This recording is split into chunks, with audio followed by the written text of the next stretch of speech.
A timestamp, a throwaway account, one post, and then silence. But what happens when the silence is broken? Welcome to LurmoStories. Some stories never end, they just keep haunting you. Posting this here because the official channel won't take it. The audit report is supposed to stay internal, but after tonight, I'm not letting this vanish into some corporate vault. I arrived at Harrogate Medical Storage at 7:42 p.m. The facility sits behind a chain-link fence on the industrial edge of Columbus, Ohio. Long rows of climate-controlled lockers, each leased by private clinics for record overflow. The manager, Delaney, waited for me in the lobby, already jittering with his keys. "This isn't an emergency inspection," I reminded him. He nodded too fast. "Yeah, I know, but the locker, Unit 317, appeared as active even though we never assigned it. Door logs show entries every few nights. No tenant, no contract. Unauthorized medical storage is serious. HIPAA violations aside, it usually means fraud or stolen data." I followed him down a corridor humming with fluorescent lights. Temperature sat at a mandatory 59 degrees Fahrenheit. My breath didn't fog, but the air felt thick, metallic. Delaney stopped at the only door with no label. "This is it. We can't get the digital lock to deregister. Someone programmed it with level 4 clearance." "Who has level 4? "Only corporate. And you." I typed my override code. The panel hesitated, longer than any encrypted lock should, before releasing with a muted click. The smell hit first. Not rot, but something antiseptic layered over dust, like a clinic abandoned mid-shift. The locker was larger than standard, long enough that my phone flashlight didn't reach the far wall. Shelves lined both sides, stacked with gray archival boxes. No dates, no clinic labels, no barcodes. Every box I opened contained patient files, scans, handwritten notes, photographs, all from different medical providers across the state. No connection between them. No reason they should be gathered in one place. On the second shelf, I noticed a box pushed all the way to the back, taped shut. The tape wasn't brittle, it was new. Inside were printed transcripts of intake interviews. No letterheads, no doctor names, just timestamps. The earliest one read, "Subject 01, Interview 1, 02:13 a.m. The first line under that, "Subject located again, claims no memory of prior contact. Redness observed along cervical spine." Another transcript, same subject, weeks later. "Subject expresses awareness of being followed. Requests relocation. Declined." I skimmed further.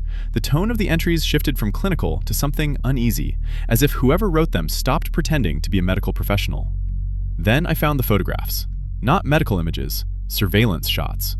People standing outside homes, offices, supermarkets. Always from a distance, always from behind.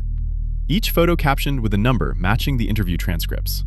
I asked Delaney how long the unit had existed. He swallowed before answering. "Since the building opened." But the system shows it being accessed every 3 days, starting 6 years ago. By who? He gestured at the lock. "That's the part we can't figure out." I checked the far wall and noticed something the flashlight barely caught. A smear of dark residue at shoulder height, as if someone had leaned there again and again. Before I could get closer, the overhead lights flickered. Not the whole corridor, just the unit. Delaney stepped back, whispering, "It only does that when the door is open." I checked the lock panel. Something else bothered me. The system log, the one that records live entries, showed a new timestamp. "Access detected. User unknown, 1958. We had only opened the locker at 20:06, which meant someone, or something, had already been inside. The timestamp wouldn't clear. Even after I forced a manual refresh, the panel kept insisting someone had accessed the locker 8 minutes before we arrived. Delaney started muttering to himself, rubbing the back of his neck like he expected a hand to land there. I stepped deeper inside. The far wall wasn't just smeared. The residue spread into a faint arc, like repeated shoulder contact tracing the same motion over years. Below it, almost flush with the concrete, lay a narrow metal drawer I hadn't noticed. No handle, just a recessed grip. "Did you know this was here?" I asked. Delaney shook his head. "We don't install drawers. Storage units come bare." The drawer stuck halfway before giving way with a metallic grind. Inside were cassette tapes, each labeled with a date and a number. 26 in total. Some recent, one from 3 weeks ago. All stamped with the same designation. Subject 01. I chose one of the older ones and slipped it into the portable player I carry for audits. It crackled before a man's voice came through. Hoarse, tired, too close to the microphone. Recording at 0347. Subject located across town this time. No acknowledgement. Same lesions along the cervical spine. Same tremor in the left hand. Attempts at conversation, unsuccessful. A pause. Then a quieter line, like it wasn't meant to be recorded. She doesn't recognize me anymore. That worries me. The tape clicked off. Delaney looked pale. "These aren't medical files," he whispered. "This is stalking." I picked a newer tape, the same voice, but strained, panicked, papers rustling. Day 1972. Subject deteriorating, symptoms accelerating, increased episodes of disorientation. She asked about the storage room. She shouldn't know about it. Another pause, a trembling breath. She says someone stands inside it at night. The recording kept going, but I stopped it. My pulse climbed hard enough to feel in my throat. Before I could put the cassette back, something scraped from deeper inside the locker. Not loud, more like a shoe brushing concrete, but definite. Delaney stiffened. "Is anyone else supposed to have access tonight?" I asked. No, no one. I waited. Silence. The corridor outside hummed with the refrigeration system, steady as always. But inside the unit, the air felt heavier, like exhaled breath that didn't belong to either of us. I checked the system log again. A second entry had appeared. Access detected. User unknown, 2014. That was 2 minutes ago. "We're in here," I said out loud, unsure why I addressed the empty space. "If someone's inside, identify yourself." Nothing answered. But the lights dimmed in a slow, deliberate pulse, once like a held breath. Delaney backed into the hall, refusing to step inside again. His voice cracked. "The unit, it registers motion sometimes, when it's supposed to be empty." "How often?" He stared past me instead of at me. "Every 3 days, always between 2 a.m. and 3 a.m. "And tonight?" "Tonight it started at 7. I turned back toward the shelves. A single box, one I hadn't touched, now sat out of alignment, pulled an inch toward the center of the room. Neither of us had been near it. The lock panel chimed again. Access detected. User unknown. 2015. Location inside. But the tracker only logs a user when they're in direct proximity to the door's sensors, meaning whoever triggered it was standing right behind us. Delaney bolted the moment the panel chimed. His footsteps vanished down the corridor, swallowed by the hum of the refrigeration units. I stayed. Not because of courage, nothing like that. A compliance inspector doesn't walk away from an active breach during an audit. Even when the breach registers from inside a room that should contain nothing but paper. I stepped back into the unit and pulled the door fully open, letting the hallway light spill across the shelves. Nothing moved. No shadows shifted. Yet the motion readings kept updating, quietly, methodically, as if someone paced just outside my peripheral vision. I aimed my flashlight at the misaligned box. The lid sat slightly lifted, like it had been opened and closed in a hurry. Inside were Polaroids, dozens of them, all taken in medical exam rooms. Same fluorescent glare, same cheap privacy curtains. Every subject sat facing away from the camera, head angled forward. On each neck was the same mark, an inflamed line running vertically along the spine. Some of the photos had timestamps only a few days old. I flipped through them until I found one that froze my hands mid-motion. A woman sitting on the exam table, hair tied back, shoulders tense. I recognized the facility logo on the wall behind her, a clinic I audited last winter. She'd been part of a routine review, nothing unusual. I remembered her politely asking how long the audit would take. Here, in this photo, her shoulders looked bruised, around the same vertical lesion described in the transcripts. Under the image, a handwritten note. Subject 01 refuses further evaluation, claims memory loss, tracking to resume tomorrow. I pulled the next picture. Same woman, but taken outside, walking to her car at night. A longer lens. Angle high, like from a rooftop. Another note. Follow-up imminent. The light flickered again, but slower this time, like a heartbeat losing rhythm. I turned toward the shelving on the left, just as another box slid forward on its own, edges scraping the metal. A tape fell out. No date, no number, just a label. Final. I pressed play before I could think better of it. The same man's voice, hoarse but calmer than on the later tapes. Recording for documentation only. I believe the subject is becoming aware of the tracking protocol. She's begun entering the storage space. She shouldn't be able to, but she does. She stands against the far wall for hours, sometimes facing it, sometimes not. Paper rustled. I noticed she mimics the position I take when filing reports. Same tilt of the spine, same pressure point on the wall, as if she's learning my posture. Another long pause. I'm starting to think she's recording me, too. A soft scrape rose from deeper inside the unit, not from the shelves, from the far wall. I stepped forward, lifting the flashlight. The smudge on the concrete, what I'd assumed was residue, now had finger marks running through it. 4 parallel streaks dragged downward, fresh enough that dust still fluttered beneath them. I approached slowly. The air felt colder here, not like a draft, but like standing in front of open refrigeration. The flashlight beam trembled across the concrete. The wall wasn't flat. Something had indented it from the other side, a faint, human-shaped outline pressed outward, as though someone had leaned or pushed against it for a very long time. My phone buzzed, a notification from the facility access system. New user registered, level 4. Name, my full name. Time, 2026. I hadn't authorized anything. Before I could react, the lock panel on the open door chimed its final alert.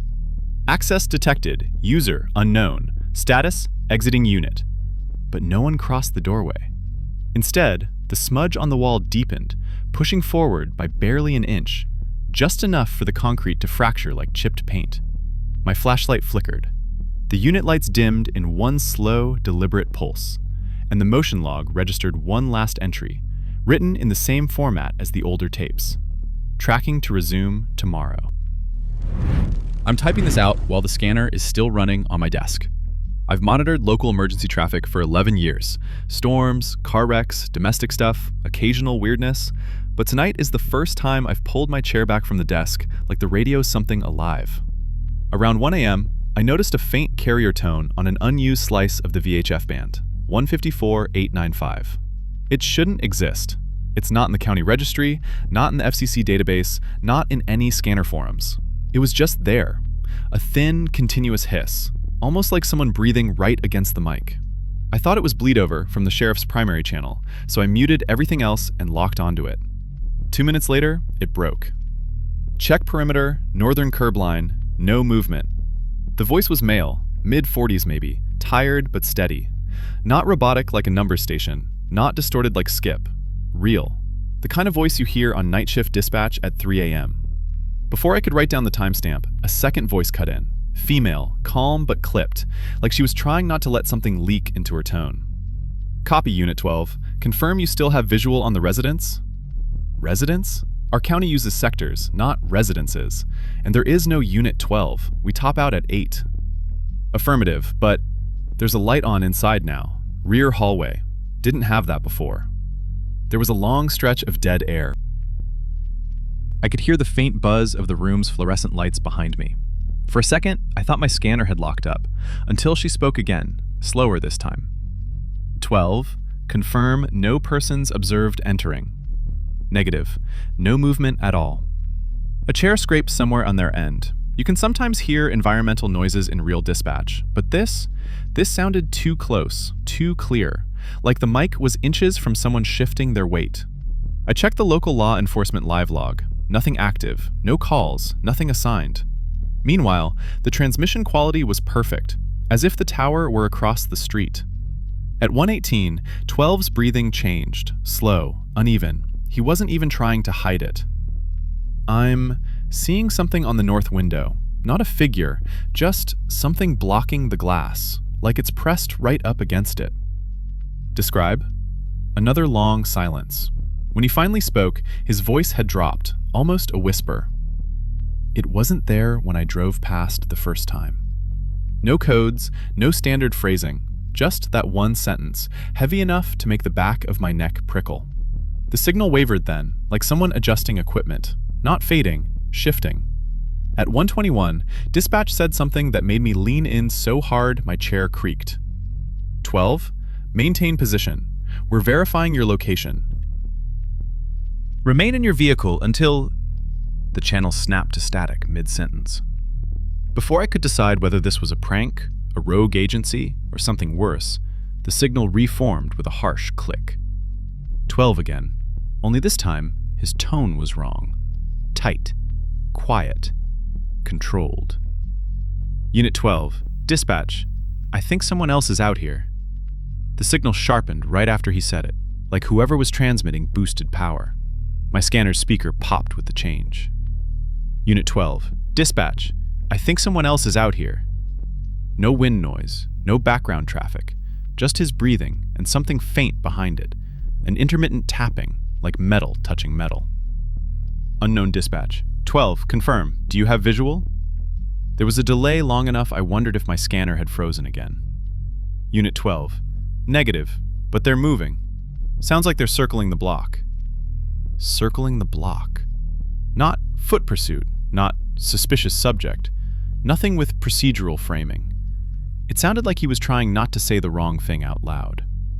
I pulled up the area municipal map to cross-check coordinates, but there were none.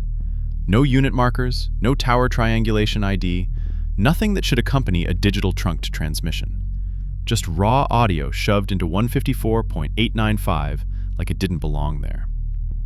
At 124, 12 spoke again, this time barely above a murmur. Unit 12. They're not using lights. Whoever it is. Dispatch. Clarify. Unit 12. Cars moving. No headlights, no engine idle, just gliding. A cold, prickling wave crawled up my forearms. A vehicle coasting in the dark isn't paranormal, but no idle hum? No mechanical noise at all? Even hybrids make something.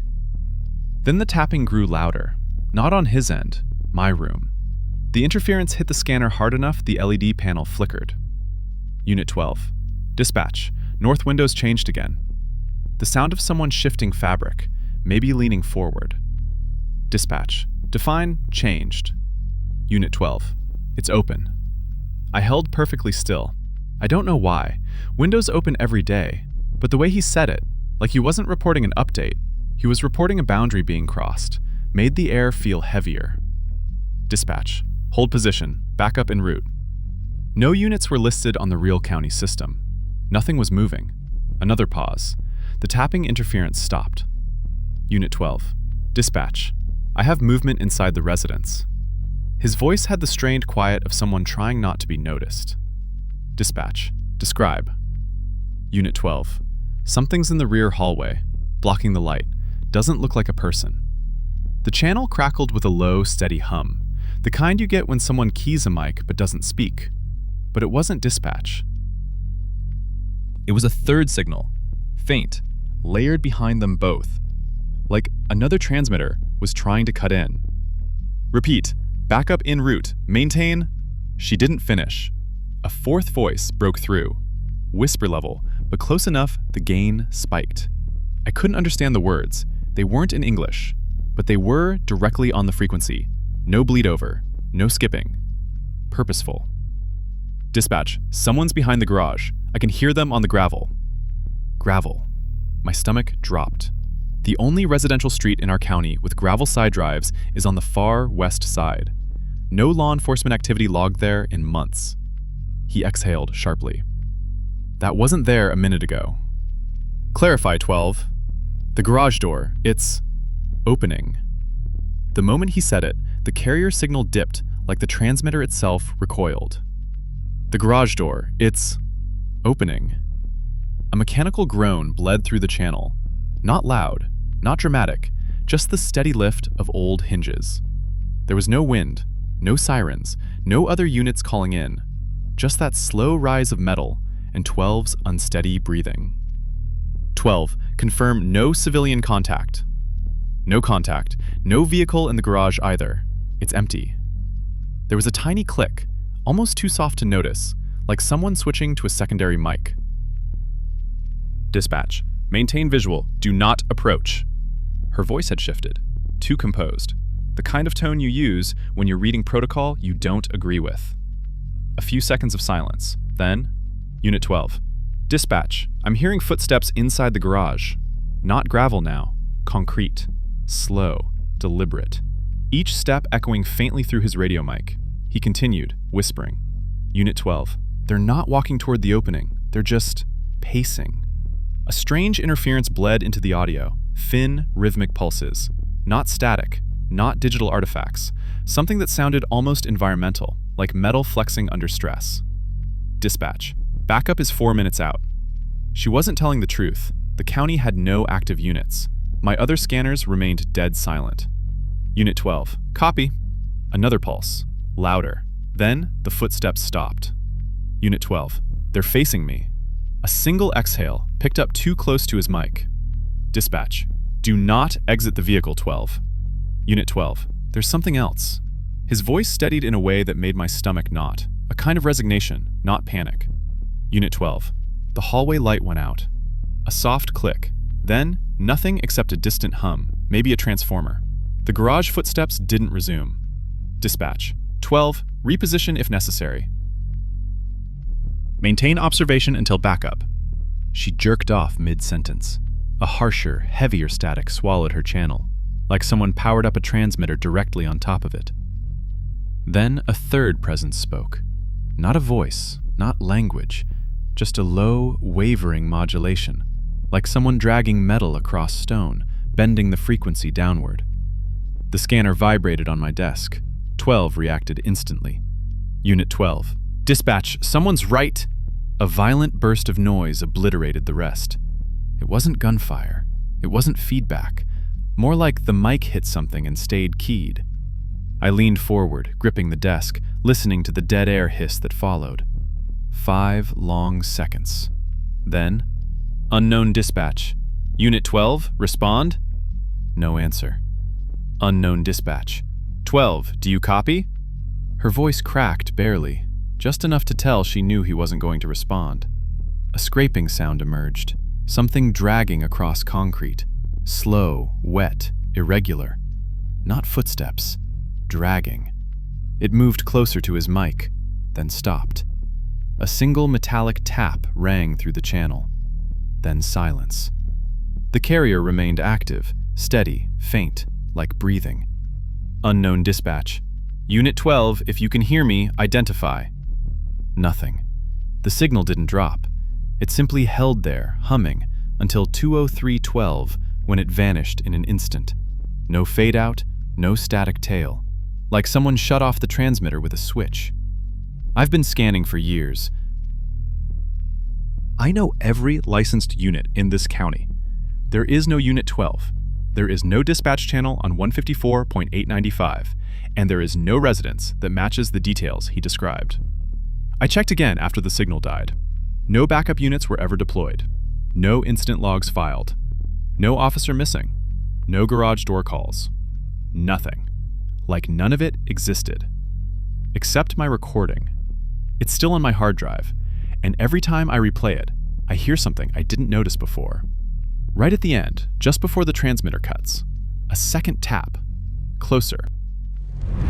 I was working a Saturday shift at the Brookside Community Center, the kind of beige municipal building where birthday parties all blur together. It was a calm afternoon. Balloons, sheet cake, parents pretending not to hate each other. I was mostly restocking paper towels in the bathrooms and checking that no kids jammed crayons into the outlets again. At around 3:10 p.m., I walked back toward the multi-purpose room where the Ramirez family had rented space for their son's 7th birthday. The door was propped open. I heard kids laughing, louder than before, mixed with this sharp, shrieking sound that kids make when something is really entertaining. I figured the magician they hired must have finally shown up, but when I stepped inside, I saw a clown I'd never seen before, standing near the far wall, facing the kids.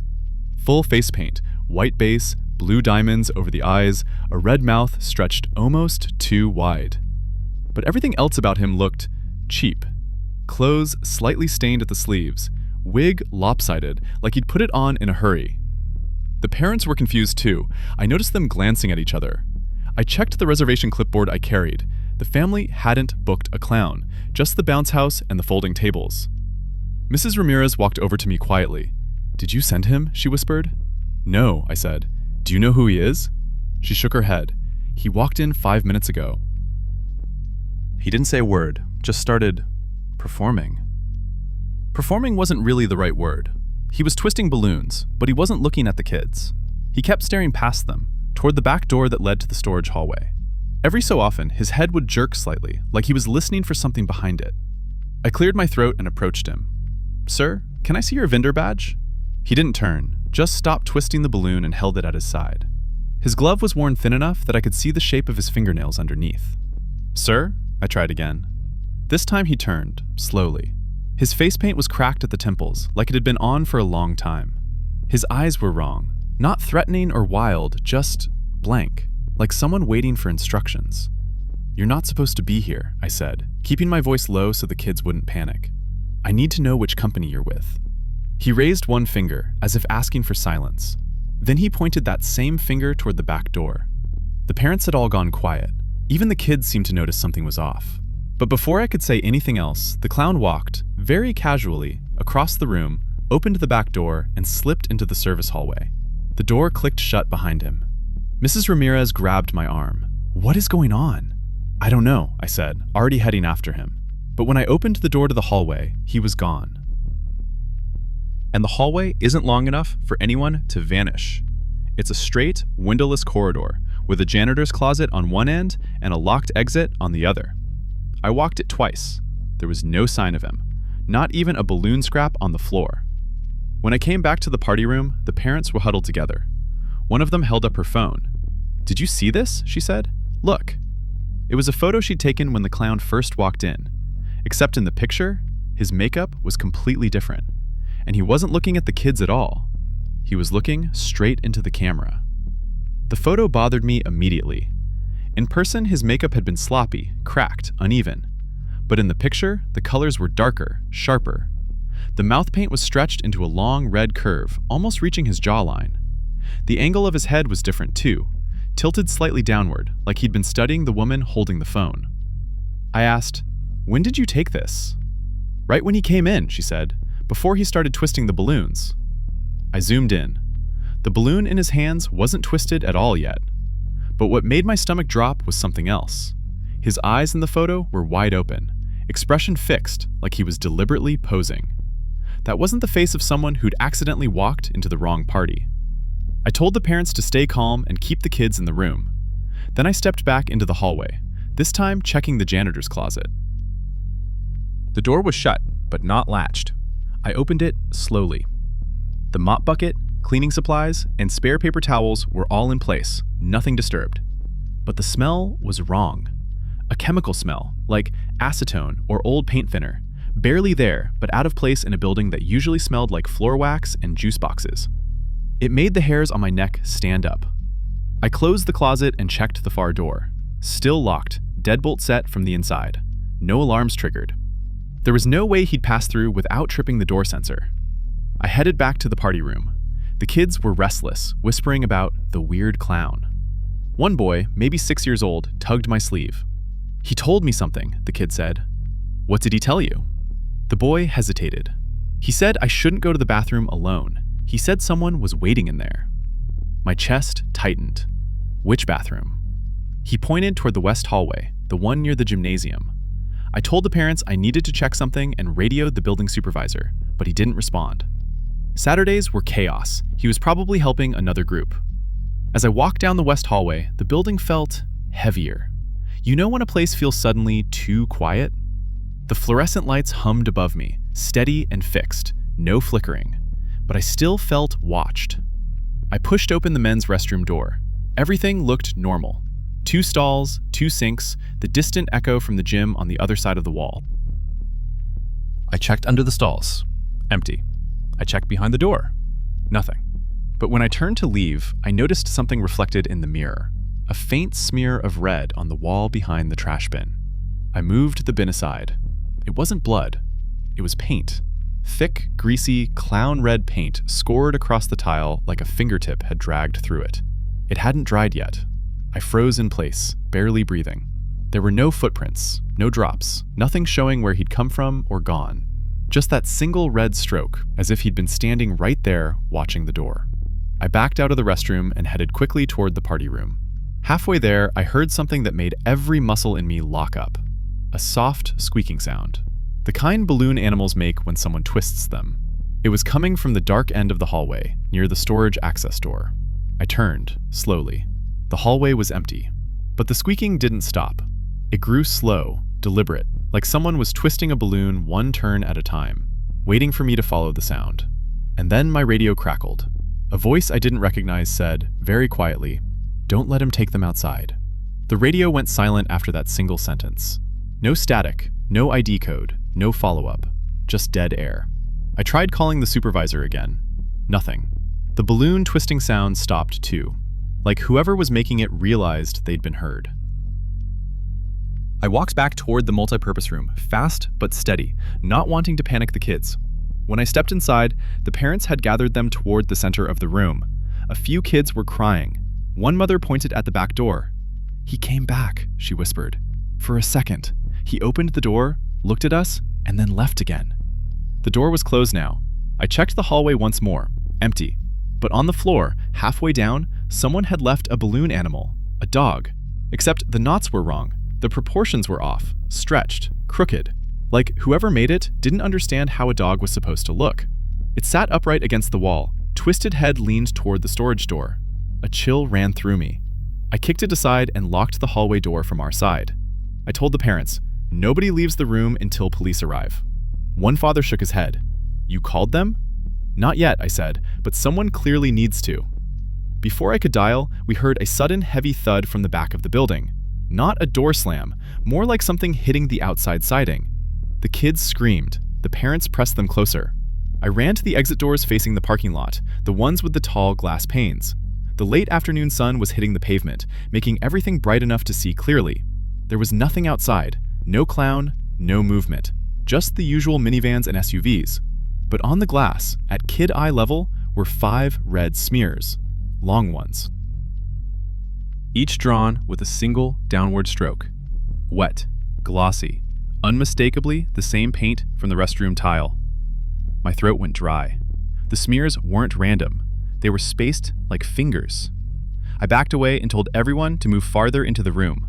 I shut the blinds hard and locked the secondary door. One of the kids asked, "Is he coming back?" No one answered. I finally called 911, gave them the address, described a trespasser in costume acting unpredictably around children. They said units were en route. While we waited, the building felt unnaturally still. The parents tried distracting the kids with leftover cake, but none of them were eating. They kept glancing at the doors. Then one girl pointed at the wall of windows near the ceiling, thin horizontal panes meant for ventilation. "Someone's up there," she whispered. My stomach dropped. I looked up. For a moment, I saw nothing. Then, as my eyes adjusted, I realized one of the vents had a shadow behind it. Not a full silhouette, just the suggestion of a head pressed too close to the glass, watching. I didn't move. I didn't speak. But the shadow did. It tilted, slowly, exactly like the way he'd turned his head in the photo. By the time the police arrived, 3 units, lights off at my request, the shadow was gone. Officers searched the entire building, the grounds, the adjacent park, even the roof. They found nothing. No paint, no footprints, no clown. But the officers did pull something from the east side bushes near the playground. A crumpled paper handout from a local party service. One of those promotional flyers. Except, this one had a date at the top, handwritten in marker. June 11th, 1998. A birthday package, clown included. The notes section had a single scribble. "At least they won't be alone this time." The officer asked if it meant anything to me. It didn't. It shouldn't. But when I flipped the paper over, I felt my pulse spike. There was a photo taped to the back. Old, sun-faded. A children's party in this same community center. Kids smiling, parents posed awkwardly. And in the back row, slightly out of frame, a clown. Same makeup, same wide red mouth, same blue diamonds. Only the paint wasn't cracked in this one. It looked fresh, bright, like he'd only just put it on. I handed the photo back, trying not to show how shaken I was. The officer nodded, said they'd file a report, and told us to close early for the day. As the families left, one boy tugged my sleeve again, the same kid who told me about the bathroom. He whispered, He wasn't here for us. I swallowed. Who was he here for? The boy looked toward the back hallway.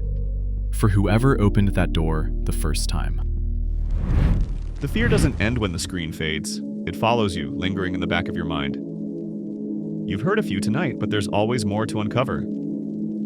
Thanks for listening to LurmoStories. We'll see you in the dark again soon.